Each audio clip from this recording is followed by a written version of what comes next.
In this video, I want to have a look at algebraic fractions, and specifically, I want to look at adding and subtracting them. So to add or subtract any fraction, we need the fractions to have a common denominator. So let's have a look at a few examples.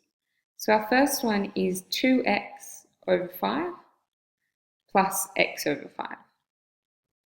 Now, because these fractions already have that common denominator of 5, the denominator of our answer is going to be 5 as well. And then we just add our numerators. So 2x plus x would give us 3x. So that's it for that question. Our second example is 7m over 11 minus 3m over 11. So similar situation to our first question, they both have a denominator of 11, so that's fine, that's going to stay the same. And then we're going to subtract the numerators. So we've got 7m minus 3m would give us an answer of 4m. So those are examples where our question already has a common denominator. Let's have a look at a few examples where they don't. So our third example is x over 2 plus x over 3. Now at the moment they don't have a common denominator, so we're going to need to manipulate the fractions so that they do. So what we need to find is the lowest common multiple of 2 and 3. So for us, that's going to be 6. So we want to make both of those denominators into a 6. So to do that, in this first fraction, we would have to multiply that 2 by 3. But if we do that to the bottom of our fraction, we have to do the same thing to the top as well. So we'll times that by 3. So that would leave us over here with 3x. In our second fraction, to get this 3 into a 6, we'd have to times by 2, and we'd have to do the same thing to the top as well. So that would give us x times 2 would be 2x.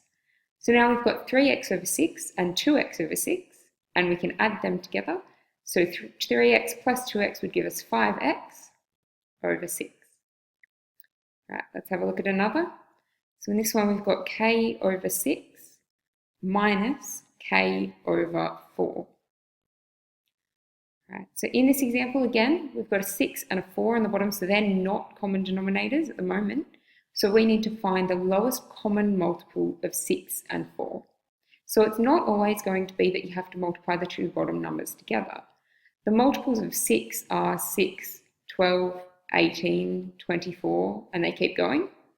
And the multiples of 4 are 4, 8, 12, 16, and they keep going as well. So the lowest number that's in both of those is a 12. So we're going to make these numbers, these fractions, have a denominator of 12. So to do that in our first fraction, that's a denominator of 6, so we'd multiply that by 2, and same on the top. And this 4, we'd have to multiply that by 3, and we'd do the same to the top. So that would give us a 2k and a 3k. So now we have 2k minus 3k, that would give us minus 1k, or we can just write that as minus k over 12. So that's our example for that one. We've got one more example. So in this example, we have 2 over 3y plus 4 over 5y. So this is a little bit different to our other examples because we've got this variable in the denominators. So the way we start this, we've got y in both our denominators, so that's good, that's a start, but we need to get these numbers being the same as well. So the lowest common multiple of 3 and 5 would be 15. So that means we're going to make our denominators into a 15y for both of those fractions. So in our first fraction, that would mean that we'd have to times the bottom by 5, and we'd do the same thing to the top. And in this second one, we'd have to multiply the bottom by 3 and the same to the numerator. So that would give us here, that would give us a 10 over 15y, and this one would give us a 12 over 15y. So adding those together then, 10 plus 12 would give us a 22 over 15y. So those are a few examples of adding and subtracting with algebraic fractions.